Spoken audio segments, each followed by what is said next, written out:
Gangster अनमोल बिश्नोई की भारत वापसी अभी संभव नहीं।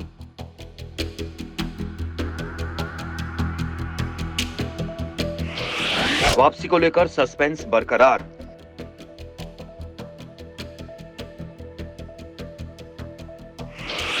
राजनीतिक शरण के लिए गैंगस्टर्स ने दी अर्जी।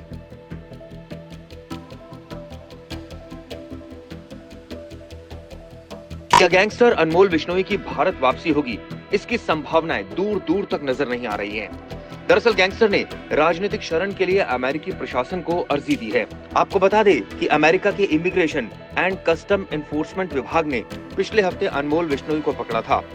अभी वो डिटेन है। उसे पोट्टा वाटामी काउंटी जेल में रखा गया है। खुफिया सूत्रों के मुताबिक अनमोल की गिरफ्तारी अवैध दस्तावेजों के साथ अमेरिका में एंट्री की वजह से हुई है, जिसकी जानकारी भारत सरकार ने पहले ही अमेरिकी प्रशासन को दी थी। इसके बाद अमेरिका के इमिग्रेशन एंड कस्टम एनफोर्समेंट विभाग ने अनमोल को हिरासत में लिया था। ऐसे मामलों में अमेरिका में आसानी से जमानत भी हो जाती है और केस चलता रहता है। इसी मामले में गोल्डी बरार को भी अमेरिकी एजेंसियों ने पकड़ा था, लेकिन उसके बाद उसे छोड़ दिया था। एजेंसी के सूत्र के मुताबिक जब भी कोई अपराधी अमेरिका में फर्जी दस्तावेजों के साथ दाखिल होता है तो कई बार वो जानबूझकर अमेरिकी जांच एजेंसियों के सामने पेश होता है। एजेंसियों के सामने पेश होने के बाद वो राजनीतिक शरण के लिए अप्लाई करता है। अनमोल बिश्नोई ने अपने वकीलों के जरिए राजनीतिक शरण के लिए अर्जी दी है। एजेंसी के सूत्रों के मुताबिक अनमोल अभी भारत आएगा, इसकी कोई संभावना दूर दूर तक नजर नहीं आती है और ना ही अमेरिका की एजेंसी अनमोल को किसी और देश को सौंपने जा रही है। ऐसे में कई सवाल अब खड़े हो सकते हैं कि अगर भारत अनमोल की वापसी की मांग अमेरिका से इस आधार पर करता है कि वो भारत में वांटेड है और उसे पूछताछ करनी है, तो विशेष परिस्थितियों के तहत अमेरिका अनमोल को भारत के सुपुर्द कर सकता है। लेकिन ऐसा तभी संभव होगा जब उसके खिलाफ पुख्ता सबूत अमेरिकी प्रशासन के समक्ष रखे जाते हैं। अनमोल बिश्नोई को भारत लाना इतना आसान नहीं है। दरअसल अभी उसने राजनीतिक शरण के लिए अर्जी दाखिल की है। ऐसे में अब अमेरिकी प्रशासन के ऊपर है कि वो उसको राजनीतिक शरण देती है या फिर नहीं।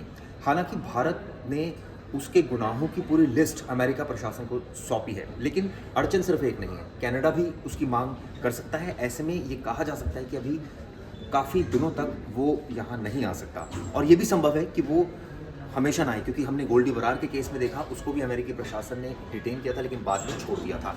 तो क्या अनमोल के केस में ऐसा होता है? नहीं, ये देखने वाली बात है। अनमोल के पास भारतीय पासपोर्ट था। पासपोर्ट में उसका नाम भानु लिखा हुआ था। भारतीय एजेंसियों के अधिकारियों ने एफबीआई को भारत में किए गए अनमोल बिश्नोई के गुनाहों की जानकारी दे दी है। साथ ही अलग अलग राज्यों में किए गए उसके जुर्म और एनआईए के उस डोजियर की कॉपी भी सौंपी है, जिसमें उसे 10 लाख रुपए का भगोड़ा आतंकी करार दिया है। पंजाबी सिंगर सिद्धू मूसेवाला के कत्ल, सलमान खान के घर गैलेक्सी पर शूटआउट और बाबा सिद्दीकी केस में अनमोल बिश्नोई की भूमिका की एफबीआई को जानकारी दी गई है। सूत्रों के मुताबिक अनमोल बिश्नोई भारत में खुद की जान को खतरा और झूठे मामलों में फंसाने की आड़ लेकर अमेरिका में ही शरण देने या भारत ना भेजने की कोशिश में लगा है। एक बार जब शरण को लेकर सारी बातें साफ हो जाएंगी, उसके बाद ही अमेरिकी अदालत फैसला करेगी कि अनमोल बिश्नोई को भारत डिपोर्ट किया जाए या फिर नहीं। हालांकि भारत और अमेरिका के बीच पहले ही प्रत्यर्पण संधि है, लेकिन अड़चन एक नहीं है, दूसरी अड़चन है कनाडा। कनाडा भी अनमोल को सौंपने की मांग कर सकता है। अमेरिका और कनाडा के बीच भी न सिर्फ प्रत्यर्पण संधि है, बल्कि दोनों के रिश्ते भी काफी अच्छे हैं। वैसे भी अमेरिका में पकड़े जाने से पहले अनमोल बिश्नोई के बारे में यही कहा जा सकता है कि वो भारत से भागकर कनाडा ही गया था और वहीं रह रहा था।